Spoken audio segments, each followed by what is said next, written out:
የወሎ ህዝቦች ዲሞክራሲያዊ ፓርቲ በሰባተኛው ጠቅላላ ምርጫ የሚወዳደርበትን የምርጫ ምልክትና የምርጫ ማኒፌስቶ የማስተዋወቂያ መርሃ ግብር ዛሬ አካሂዷል። ፓርቲው ኢኮኖሚያዊ፣ ፖለቲካዊና ማህበራዊ ፕሮግራሞቹ ላይ ያተኮረውን የምርጫ ማኒፌስቶም ይፋ አድርጓል። ወዴፓ ከውሃ እስከ ውሃ በሚል መሪ ሀሳብ ባካሄደው መርሃ ግብር የምርጫ ምልክቱ ቁልፍ መሆኑን ይፋ ያደረገ ሲሆን ምልክቱም የኢትዮጵያን ማህበራዊ፣ ኢኮኖሚያዊና ፖለቲካዊ ችግሮችን መፍቻ ስለመሆኑ አመላክቷል። ማኒፌስቶ ለህዝባችን ማስተዋወቅ ስለሚያስፈልግና ለምርጫውም ስኬታማነት ወሳኝ ነው ብለን ስላሰብን ማኒፌስቶአችንን አሳትመን ለህዝብ ይፋ አድርገናል ዛሬ።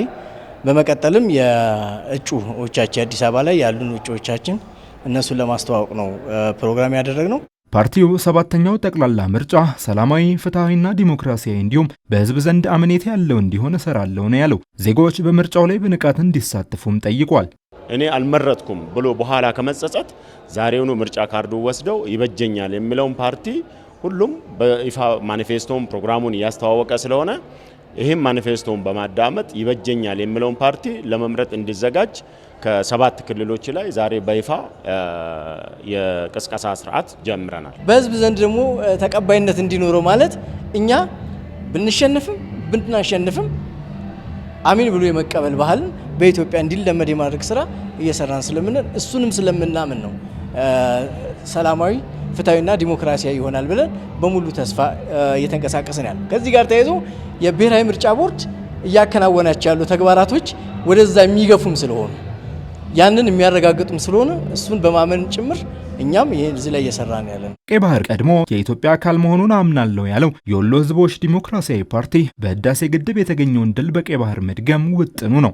የኢትዮጵያ ህዝብ አለፉት ዓመታቶች እጅግ አይቻልም የተባለው አይደፈርም የተባለውን የታላቁን ህዳሴ ግድብን ገንብቷል።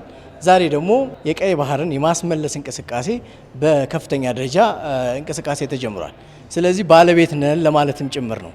ከውሃ እስከ ውሃ በውሃ የኢትዮጵያ ችግር ያሉ የምንላቸውን ነገሮች በሙሉ ሊቀርፍ የሚችል የቀይ ባህር ችግሮች በራችንን በማስመለስ የችግሮቻችን መፍትሄ እንሆናለን ብለን ስላሰብን እንግዲህ አይቻልም የተባለውን ኢትዮጵያ ህዝብ በመተባበር የህዳሴ ግድብ በመተባበር የገነባው ክንድ ቀይ ባህርንም ያስመልሳል ብለን እንጠብቃለን። ስለዚህ ህዝቦቻችን በማስተባበር ሰላማዊ ትግል አድርገን ኢትዮጵያን የቀይ ባህር ባለቤት እናደርጋለን የሚል ሐሳብ የመነጨ ነው። ከውሃ እስከ ውሃ የሚል ቀጣይ ደግሞ መጠቀም የሚገባን ቀይ ባህራችን በራችን የምንከፍተው በቁልፋችን ነው ብለን ነው ሞቷችንን በዛ ደረጃ ተዘጋጀንበት።